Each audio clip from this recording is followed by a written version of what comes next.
أعمالنا من يهد الله فلا مضل له ومن يضلله فلا هادي له ونشهد أن لا إله إلا الله وحده لا شريك له ونشهد أن سيدنا وسندنا وحبيبنا وحبيب ربنا ومولانا محمدا عبده ورسوله أما بعد فقد قال الله تبارك وتعالى في الكلام المجيد والفرقان الحميد أعوذ بالله السميع العليم من الشيطان الرجيم بسم الله الرحمن الرحيم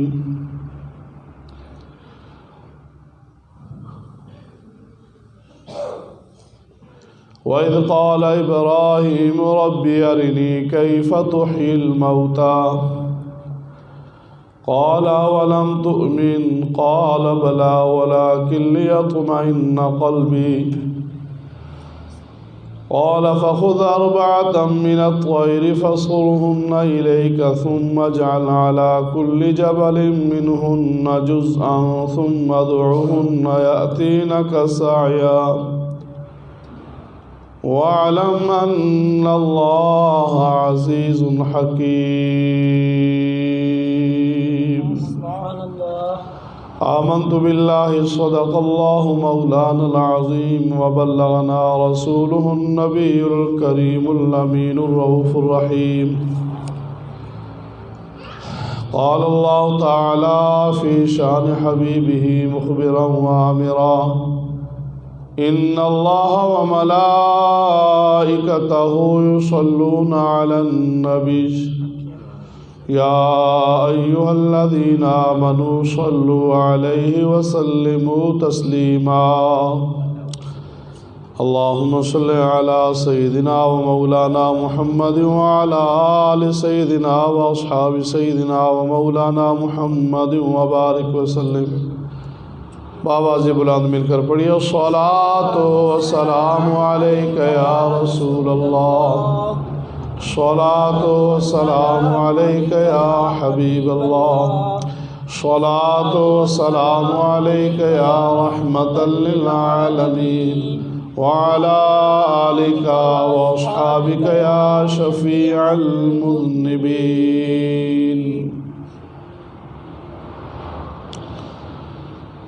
اللہ رب العالمین کی حمد و ثنا تاجدار مدینہ محمد عربی صلی اللہ علیہ وسلم کی بارگاہ اقدس میں ہدیہ درود و سلام کے بعد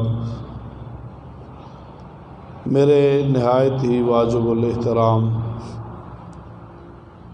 بزرگوں، بھائیوں، نوجوان ساتھیوں، عزیز طلباء،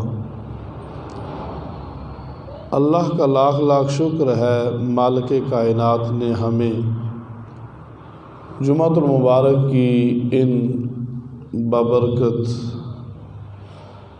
گھڑیوں میں مل بیٹھنے کا موقع عطا فرمایا۔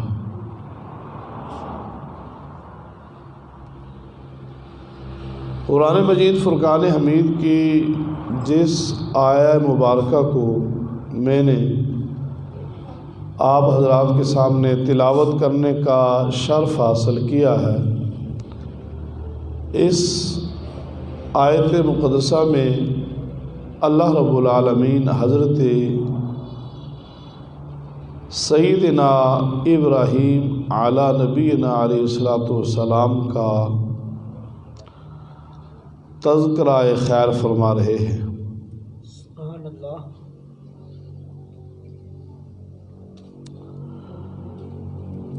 اللہ کی ایک صفت ہے حی، یحیی و یمیت، کہ اللہ خود زندہ ہے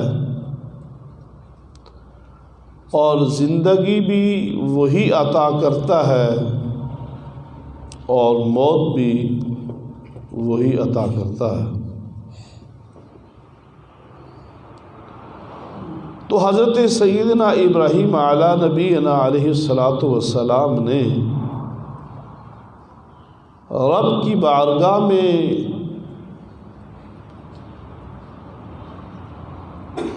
یہ بات پیش کی کہ یا رب العالمین، آپ زندہ کرتے ہیں تو کس طرح زندہ کرتے ہیں؟ اللہ کریم نے ارشاد فرمایا کہ اے ابراہیم، کیا تو میرے زندہ کرنے پر ایمان نہیں رکھتا؟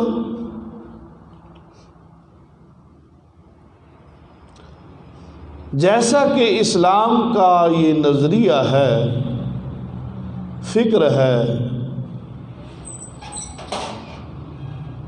اسلام نے یہ عقیدہ ہمیں عطا کیا، اصول ہمیں دیا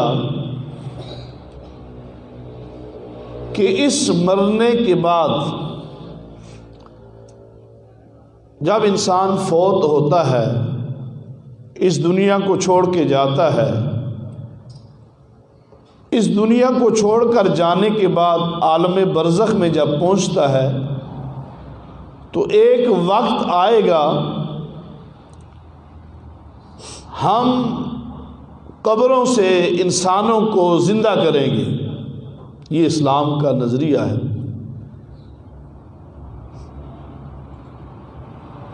جب اللہ کے نبی نے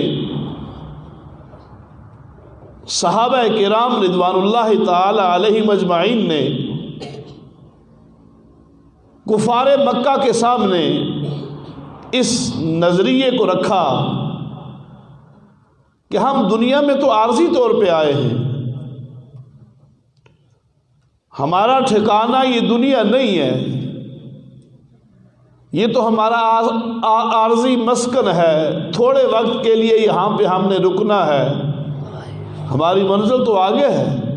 ذرا سارے کہیں سبحان اللہ، بآواز بلند کہیں سبحان اللہ۔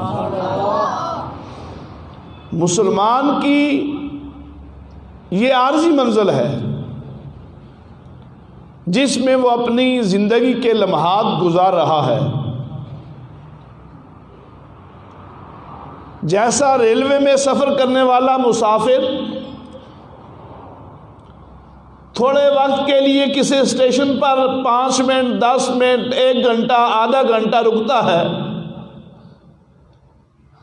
ہماری مثال وہ آدھے گھنٹے والی ہے، 10 منٹ والی ہے۔ ہم اس دنیا میں آئے اور بھیجنے والے کا مقصد کیا ہے؟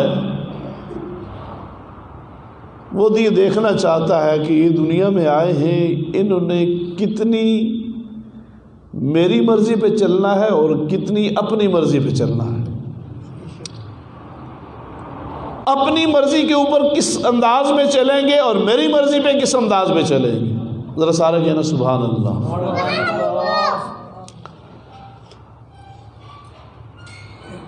یعنی میری اور آپ کی زندگی کا مقصد یہ ہوا کہ ہم نے رب کی مرضی سے چلنا ہے، پھر ہم نے ہاتھ اٹھانا ہے تو اس کی مرضی سے، قدم اٹھانا ہے تو اس کی مرضی سے، رات گزارنی ہے تو اس کی مرضی سے، دن کے روشنی میں زندگی بسر کرنی ہے تو اس کی مرضی میں۔ یعنی ہمیں رب نے اس دنیا میں اپنی مرضی کے لیے بھیجا ہے کہ ہم اس کی اطاعت میں اپنا وقت گزاریں۔ سبحان اللہ۔ قرآن مجید فرقان حمید میں رب العالمین ارشاد فرماتے ہیں، ان الذین قالوا ربنا اللہ ثم استقاموا تتنزل علیہم الملائکہ، کہ جنہوں نے یہ کہا اللہ ہمارا رب ہے پھر اس پہ ڈٹ گئے، قائم ہو گئے، تو میرے پاک نبی علیہ الصلوۃ والسلام کے غلاموں، اسلام کی تعلیمات میں سے ایک تعلیم ہمیں یہ ملی، ایک فیصلہ ہمیں یہ ملا کہ ہم نے اپنی مرضی سے جینا نہیں ہے، اس کی مرضی سے جینا ہے۔ جب یہ بات میرے اور آپ کے ذہن میں راسخ ہو جائے گی، ہم نے اس کی مرضی سے جینا ہے، تو پھر ہماری نظر میں یا موت ہوگی یا قبر کی وہ تنہائی والی گھڑیاں ہوں گی۔ تو جب اسلام نے یہ نظریہ دیا کہ ہم تو اس دنیا میں عارضی زندگی کے لیے آئے ہیں، چند دن کے لیے اس دنیا میں آئے ہیں، تو کفار نے کہا اَإِذَا كُنَّا عِظَامًا وَرُفَاتًا أَإِنَّا لَمَبْعُوثُونَ خَلْقًا جَدِيدًا، کیا جب ہم ہڈیاں ہو جائیں گے، ریزہ ریزہ ہو جائیں گے، تو ہمیں دوبارہ اٹھایا جائے گا، ہمارے دوبارہ زندگی دی جائے گی؟ اَإِذَا كُنَّا عِظَامًا وَرُفَاتًا، ریزہ ریزہ، لَمَبْعُوثُونَ خَلْقًا جَدِيدًا، پھر نئی تخلیق کی جائے گی، پھر دوبارہ پیدا کیا جائے گا۔ انسان کا ذہن عقل نہیں مانتا ہے کہ جب بندہ ریزہ ہو جائے اسے پھر دوبارہ زندہ کیا جائے گا۔ رب نے اعلان فرما دیا کہ وہ ریزہ تو موجود ہے، پہلے جب تم ریزہ بھی نہیں تھے، جب باپ کے پشت میں موجود تھے، تمہیں رب نے باپ کی ماں کی رحم میں منتقل کیا، پھر دنیا کے اندر بھیجا، جب کچھ نہ تھے وہ خالق نے تخلیق کر دیا، جب تم ریزہ ہو جاؤ گے کے لیے اس کو دوبارہ بنانے کی کون سی بڑی سبحان اللہ مشقت کرنا پڑے گی، کون سی تکلیف اٹھانا پڑے گی؟ معلوم یہ ہوا جب کفار نے یہ کہا، رب نے جواب دیا، تو حضرت ابراہیم علیہ السلام نے اللہ کی بارگاہ میں یہ کہا کہ مالک تو زندہ کرتا ہے تو کس انداز میں زندہ کرے گا؟ وَإِذْ قَالَ إِبْرَاهِيمُ رَبِّ أَرِنِي كَيْفَ تُحْيِي الْمَوْتَى قَالَ وَلَمْ تُؤْمِنْ قَالَ بَلَى وَلَكِنْ لِيَطْمَئِنَّ قَلْبِي۔ اللہ رب العالمین نے قرآن میں اعلان کر دیا، اور یاد کرو جب ابراہیم نے رب کی بارگاہ میں کہا کیف تحیی الموتى، اے اللہ تو کیسے زندہ کرے گا؟ صیغہ مخاطب کا ہے، واحد کا صیغہ ہے، کیف تحیی الموتى۔ اللہ نے پوچھا اے ابراہیم کیا تو ایمان نہیں رکھتا، میرا زندہ کرنے پر ایمان نہیں رکھتا؟ قال ولم تؤمن، یقین نہیں رکھتا ہے میرا زندہ کرنے پر؟ ابراہیم علیہ السلام نے کہا مولا میرا نظریہ ہے، میرا عقیدہ ہے کہ تو زندہ کرے گا، لیکن میں دیکھنا چاہتا ہوں مولا تو کس انداز میں جب بندے ریزہ ریزہ ہو جائیں گے انہیں زندہ کرے گا، مشاہدہ کرنا چاہتا ہوں۔ رسالہ کہنا سبحان اللہ، اپنی آنکھوں سے دیکھنا چاہتا ہوں اور اپنے دل کو دیکھ کر مطمئن کرنا چاہتا ہوں۔ وَلَكِنْ لِيَطْمَئِنَّ قَلْبِي، دل کو قرار دینا چاہتا ہوں، ٹھنڈک پہنچانا چاہتا ہوں۔ میرے رب نے اعلان کیا اے ابراہیم پھر تو دیکھنا ہی چاہتا ہے، چل میں تجھے دکھاتا ہوں کہ میں کس طریقے سے، میری شان کیسی ہے، میں زندگی عطا کرتا ہوں۔ سبحان اللہ۔ 4 پرندے پکڑ لو، قال فخذ 4 من الطير، 4 پرندے، مور لے لو، مرغا لے لو، کبوتر لے لو، ان کو پکڑو اور پکڑ کر اپنے ہاتھ سے ذبح کرو، ان کی کھال اتارو، 4 پرندوں کی اتار دی گئی، ان کی بوٹیاں بناؤ، ان کا قیمہ بناؤ، بنا دیا گیا۔ قیمہ بنا کے ان سب کو، ان 4 پرندوں کو مکس کر دو آپس میں، ہو گئے، 4 کو مکس کر دیا گیا۔ میرے رب نے اعلان کیا اب ان کے 4 حصے کر کے ایک کو ایک پہاڑی پہ رکھ دو، دوسرے کو دوسری پہاڑی پہ رکھ دو، تیسرے کو تیسری پہاڑی پہ رکھ دو، چوتھے کو چوتھی پہاڑی پہ رکھ دو۔ سبحان اللہ سبحان اللہ۔ ان 4 حصوں کو جو آپ نے قیمہ بنایا ہے، ان پرندوں کے گوشت کو مکس کیا ہے، الگ الگ کر کے رکھ دو۔ ابراہیم علیہ السلام نے رکھ دیا۔ سبحان اللہ و بحمدہ سبحان اللہ العظیم۔ سبحان اللہ۔ پھر میرے رب نے حکم دیا، اے ابراہیم اب تم انہیں آواز دو۔ یہ 4 پرندے ہیں، انہیں بلاؤ، ایک کا نام لو، پھر دوسرے کا نام لو، پھر تیسرے کا نام لو، پھر چوتھے کا نام لو۔ میرے پاک نبی علیہ السلام کے غلاموں، دنیا سے جانے والے سارے مر نہیں جاتے بلکہ قبر کے اندر زندہ حیات ہوتے ہیں، حیات جاودانی میں رہتے ہیں۔ وہ اپنے آنے والوں کو دیکھتے ہیں، اپنے جانے والوں کو دیکھتے ہیں۔ ان کی قوت سماعت بھی تیز ہو جاتی ہے، قوت بصارت بھی تیز ہو جاتی ہے۔ سبحان اللہ سبحان اللہ۔ مرنے والا جب انسان مر جاتا ہے نا، ہم قبر میں چھوڑ کے آتے ہیں، ہمارے کانوں پہ ہوتا ہے، اس کی نگاہیں تیز ہو جاتی ہیں۔ پہلے اگر 100 فٹ دیکھتی تھی، 100 ہاتھ دیکھتی تھی، اب وہ 500 ہاتھ دیکھنا شروع کر دیتی ہیں۔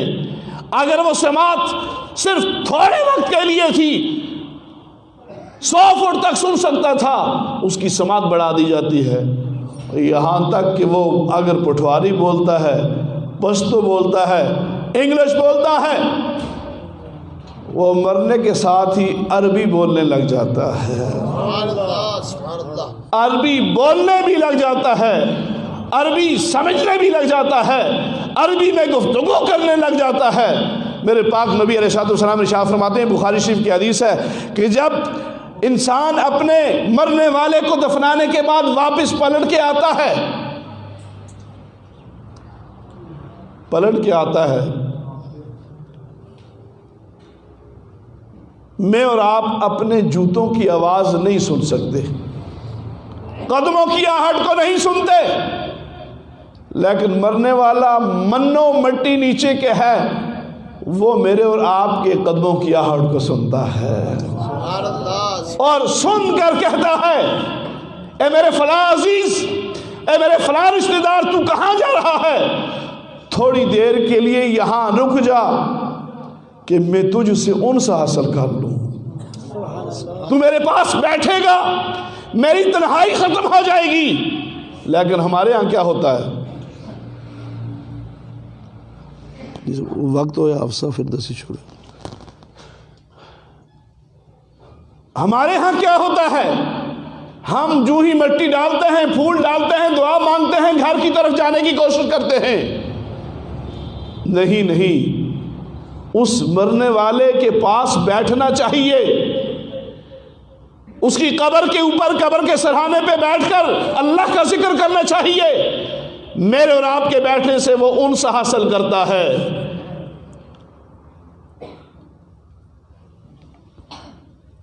حدیث شریف میں آتا ہے دفنانے کے بعد اتنی دیر آپ بیٹھیں کہ اونٹ کو ذبح کیا جائے، اس کی کھال اتاری جائے، کھال اتار کر پھر گوشت بنایا جائے، تقریباً میرے خیال 2-2.5 گھنٹے لگتے ہیں۔ اس عمل کے اندر اگر کوئی جاننے والا بندہ، کاریگر بندہ ہے تو رب العالمین کے محبوب نبی ارشاد فرماتے ہیں کہ اتنی دیر تک تم بیٹھو، انس حاصل کرو۔ لیکن جو بات میں آپ دوستوں تک پہنچانا چاہتا تھا وہ یہ تھی کہ وہ مرنے والا، بخاری شریف کی حدیث ہے، اللہ کے نبی ارشاد فرماتے ہیں کہ وہ چلنے والوں کے جوتوں کی آہٹ کو بھی مردہ سنتا ہے جو منو مٹی کے نیچے ہوتا ہے۔ سبحان اللہ سبحان اللہ۔ حضرت غزوہ بدر میں جب میرے پاک نبی علیہ السلام نے جہاں جہاں ارشاد فرمایا تھا کہ فلاں کافر اس وقت اس مقام پہ گرے گا، فلاں کافر اس مقام پہ گرے گا، فلاں کافر اس مقام پہ مرے گا، ابھی مقابلہ نہیں ہوا، ابھی جنگ نہیں ہوئی، ابھی لڑائی نہیں ہوئی، لڑائی سے پہلے میرے پاک نبی علیہ السلام نشان لگا رہے ہیں کہ اس مقام پر فلاں کافر گرے گا، اس مقام پر فلاں کافر گرے گا، میرے پاک نبی علیہ السلام کے غلاموں دوسرے دن جب صبح ہوتی ہے، لڑائی شروع ہوتی ہے، غزوہ بدر برپا ہوتا ہے، میرے پاک نبی نے اپنے صحابہ کو جہاں جہاں کہا تھا کافر وہاں گرے گا، وہیں کا کافر گرا تھا۔ سبحان اللہ، سبحان اللہ۔ یہ ہے نبی پاک صلی اللہ علیہ وسلم کا اختیار اور علم غیب کہ آپ جانتے تھے کہ فلاں کافر یہاں پہ گرے گا، اور پھر جب میرے پاک نبی کے سامنے صحابہ کرام حاضر ہوئے، کفار واصل جہنم ہوتے ہیں، کوئی بھاگ جاتے ہیں، پوچھا جاتا ہے یا رسول اللہ کفار کے مقتولین کے ساتھ کیا کیا جائے، جنہیں ہم نے قتل کیا ہے ان کے ساتھ کیا معاملہ کیا جائے؟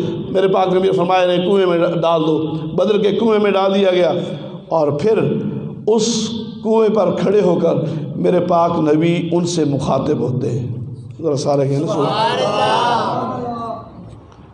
بھائی یہ مسلمان کی بات نہیں کر رہا ہوں، یہ ان کفار کی بات کر رہا ہوں جو صحابہ کے ہاتھوں واصل جہنم ہوتے ہیں، اور میرے پاک نبی خطاب کرتے ہیں، مخاطب ہو کر کہتے ہیں کہ ایک فلاں بن فلاں جو میں نے تمہیں کہا تھا اللہ کا وعدہ کہ تم عذاب میں گرفتار ہو جاؤ گے اور رب کے عذاب سے بچو، اسلام قبول کرو، کیا تمہیں رب کا عذاب پہنچا یا نہیں پہنچا؟ حضرت عمر فاروق رضی اللہ تعالیٰ عنہ نے عرض کی یا رسول اللہ یہ مردے ہیں، یہ سن نہیں سکتے۔ میرے پاک نبی نے ارشاد فرمایا اے عمر یہ جو تجھ سے زیادہ سنتے ہیں، سبحان اللہ، یہ تجھ سے زیادہ سنتے ہیں۔ مانا یہ ہوا کافر ہے یا مسلمان ہے، دنیا سے چلا گیا، وہ بات زندہ کی سنتا ہے، لیکن جواب دینے کی طاقت اللہ کسی کسی کو عطا کرتا ہے۔ جواب دینے کی طاقت اللہ اپنے ولیوں کو عطا کرتا ہے، یا پیر مہر علی کو عطا کرتا ہے، یا داتا ہجویری کو عطا کرتا ہے،